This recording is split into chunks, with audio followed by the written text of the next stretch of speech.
ദൈവത്തിൻ്റെ അതിപരിശുദ്ധ നാമം വാഴ്ത്തപ്പെടുമാറാകട്ടെ.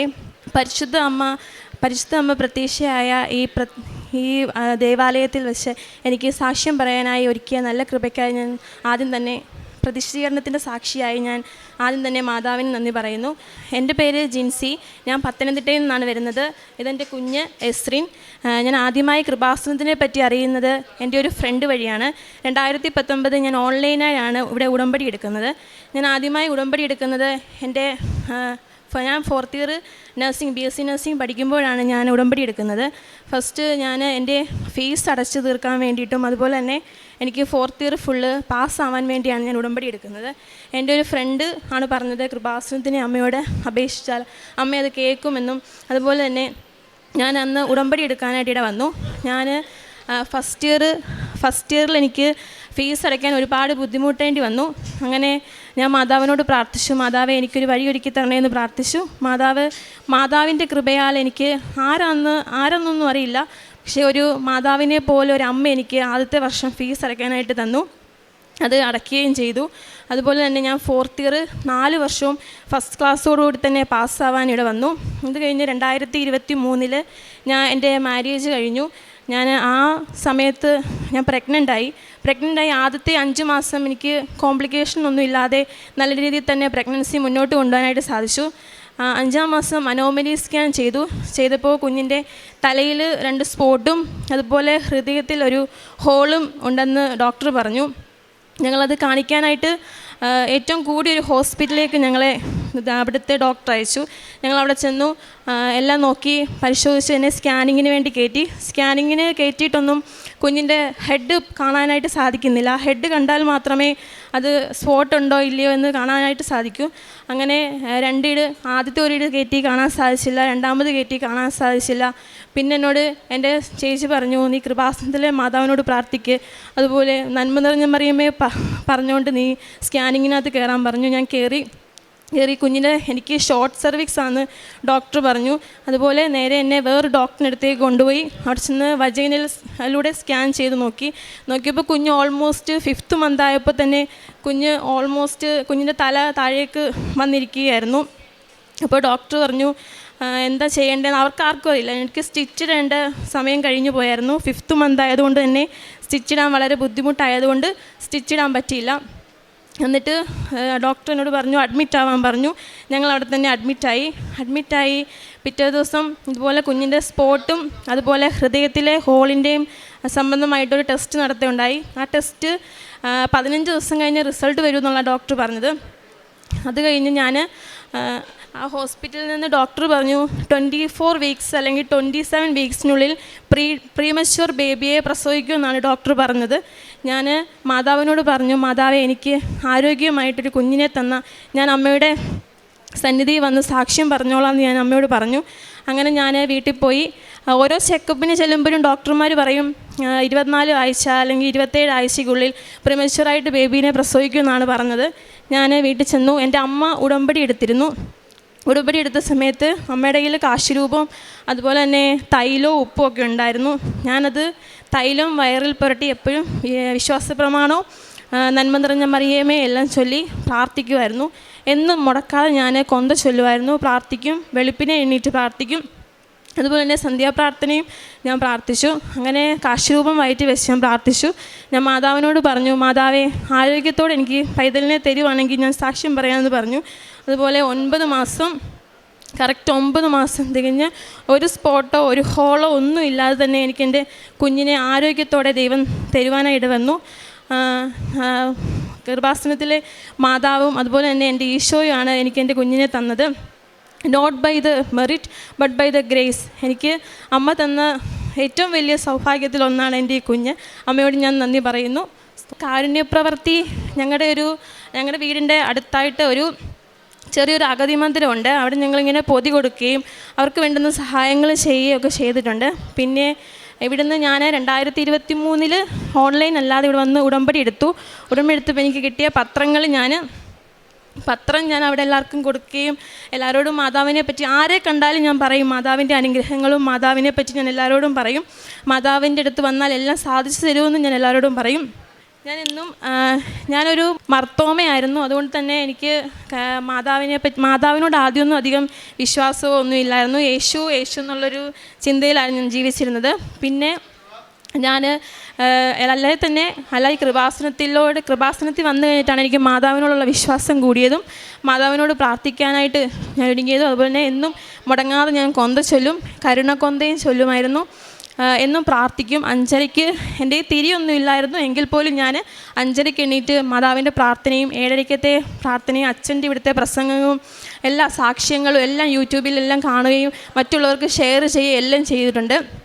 മാതാവ് എന്നെ ഇത്രമാത്രം അനുഗ്രഹിച്ചെങ്കിൽ ഇവിടെ വന്നിരിക്കുന്ന എല്ലാവരെയും മാതാവ് അനുഗ്രഹിക്കും. ഞാനും പ്രാർത്ഥിക്കുക എല്ലാവർക്കും വേണ്ടി.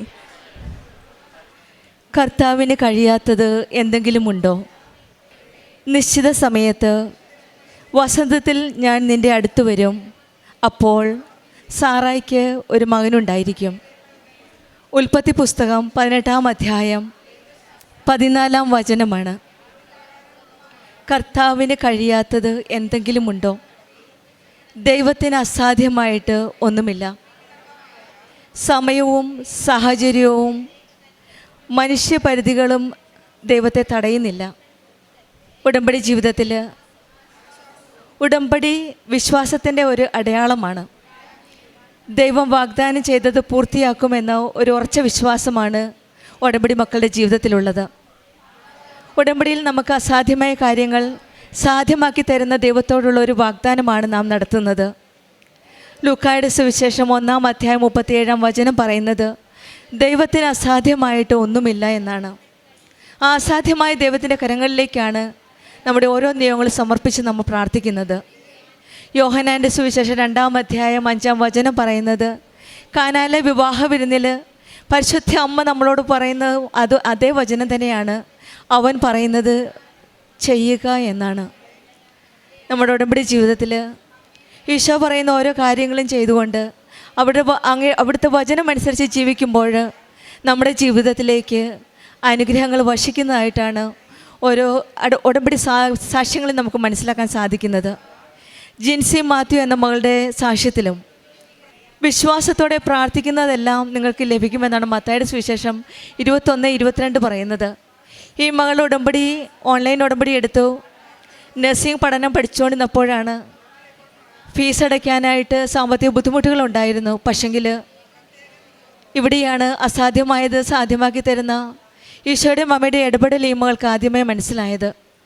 ഏതോ ഒരു വ്യക്തി പരിശുദ്ധ അമ്മയെപ്പോലെ ഒരു സ്ത്രീ വന്ന് ഈ മകളുടെ ഫീസ് അടയ്ക്കുകയും അമ്മയുടെ സാന്നിധ്യം ഈ മകൾക്ക് മനസ്സിലാക്കാൻ സാധിക്കുകയും ചെയ്തത് അങ്ങനെയായിരുന്നു. അമ്മയുടെ ഒരു വലിയ ഇടപെടലാണ് ഈ മകളുടെ ജീവിതത്തിൽ ആ നഴ്സിംഗ് പഠനം നടത്തിക്കൊണ്ടിരുന്നപ്പോൾ സംഭവിച്ചത്. പിന്നീട് ഈ മകൾ ഓൺലൈൻ ഉടമ്പടി ആദ്യം എടുത്തു. പിന്നീട് വന്ന് തീർത്ഥാടന ഉടമ്പടി എടുത്തതിന് ശേഷം വിവാഹത്തിന് ശേഷം പ്രഗ്നൻ്റ് ആയപ്പോൾ അനോമലി സ്കാൻ ചെയ്തപ്പോഴാണ് മനസ്സിലായത് കുഞ്ഞിന് തലയിൽ 2 സ്പോട്ടും ഹൃദയത്തിൽ ഒരു ഹോളും ഉണ്ടെന്നാണ് മനസ്സിലായത്. പിന്നീട് വീണ്ടും സ്കാൻ ചെയ്യാൻ പോയപ്പോൾ കുഞ്ഞിൻ്റെ തല സ്ക്രീനിൽ അപ്പിയർ ആവുന്നില്ലായിരുന്നു. വീണ്ടും ചെയ്തപ്പോഴാണ് മനസ്സിലായത് അത് പൊസിഷൻ ഡിഫറൻ്റ് ആണ്. പിന്നീട് സ്റ്റിച്ച് ഇടാനും ബുദ്ധിമുട്ടാണ്. ആ അവസ്ഥയിൽ ഈ മകൾ പ്രാർത്ഥിക്കുകയായിരുന്നു. ഈശോയോടും അമ്മയോടും പ്രത്യേകിച്ചും മാർത്തോമ ഡിനോമിനേഷനായ ഈ മകൾ പരിശുദ്ധ അമ്മയെ അറിഞ്ഞത് കൃപാസനത്തിൽ വന്നിട്ടാണ്. പരിശുദ്ധ അമ്മ ജീവനോടെ പ്രത്യക്ഷപ്പെട്ട ഈ ആലയത്തിൽ വന്ന് അമ്മയുടെ സ്നേഹവും കരുണയും മനസ്സിലാക്കിയപ്പോൾ ഈ മകൾ പ്രാർത്ഥിച്ചു, എനിക്ക് ആരോഗ്യമുള്ളൊരു കുഞ്ഞിനെ തന്ന് അനുഗ്രഹിക്കണമേ എന്നാണ് പ്രാർത്ഥിച്ചത്. പിന്നീട് റെസ്റ്റ് എടുത്തു. 24 വീക്കിനുള്ളിൽ പ്രീമച്യൂർ ബേബിയെ ഡെലിവർ ചെയ്യുമെന്നാണ് ഡോക്ടേഴ്സ് പറഞ്ഞത്. ഇവിടെയും ഈശോയും അമ്മയുടെ ഇടപെടൽ കൂടെയും സ്വന്തം അമ്മ തീർത്ഥാടന ഉടമ്പടി എടുത്തിരുന്നു. അന്ന് ആ ഉടമ്പടിയിൽ നിറച്ച വസ്തുക്കൾ ഉപയോഗിച്ച് പ്രാർത്ഥിക്കുകയും ഉടമ്പടി വസ്തുക്കളായ ഉടമ്പടി തൈലവും ഉടമ്പടി ഉപ്പും വിശ്വാസപ്രമാണം ചൊല്ലി പ്രാർത്ഥിച്ച് ഉപയോഗിച്ചതിൻ്റെ ഫലമായിട്ട് പിന്നീട് സ്കാൻ ചെയ്താൽ പോയപ്പോഴത്തേന് യാതൊരു കുഴപ്പവുമില്ലായിരുന്നു. ഒരു കുഴപ്പവുമില്ലാതെ നല്ലൊരു ഹെൽത്തി ബേബീനെയാണ് ഡെലിവർ ചെയ്തത്. തലയിൽ 2 സ്പോട്ട് ഉണ്ടായിരുന്നു പറഞ്ഞു, അത് പോയി.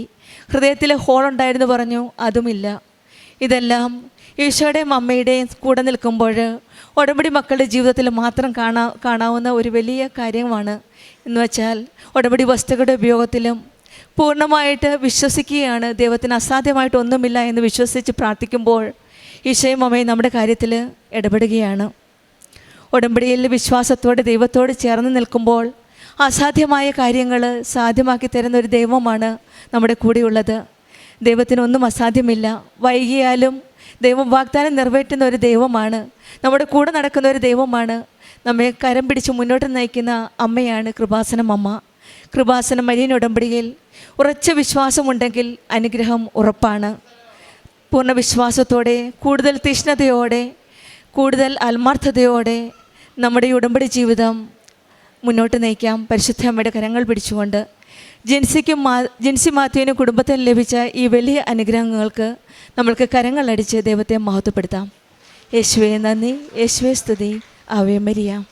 അത്യപൂർവ ദൈവാനുഭവങ്ങൾ ഇനി നിങ്ങൾക്കും സ്വന്തം. ഈ യൂട്യൂബ് ചാനൽ ഇതുവരെ സബ്സ്ക്രൈബ് ചെയ്തിട്ടില്ലെങ്കിൽ ഇപ്പോൾ തന്നെ സബ്സ്ക്രൈബ് ചെയ്യുക. ഈ വീഡിയോ ഇപ്പോൾ തന്നെ നിങ്ങളുടെ സുഹൃത്തുക്കൾക്ക് ഷെയർ ചെയ്തുകൊണ്ട് കർത്താവിൻ്റെ പ്രേക്ഷിതരാകുക.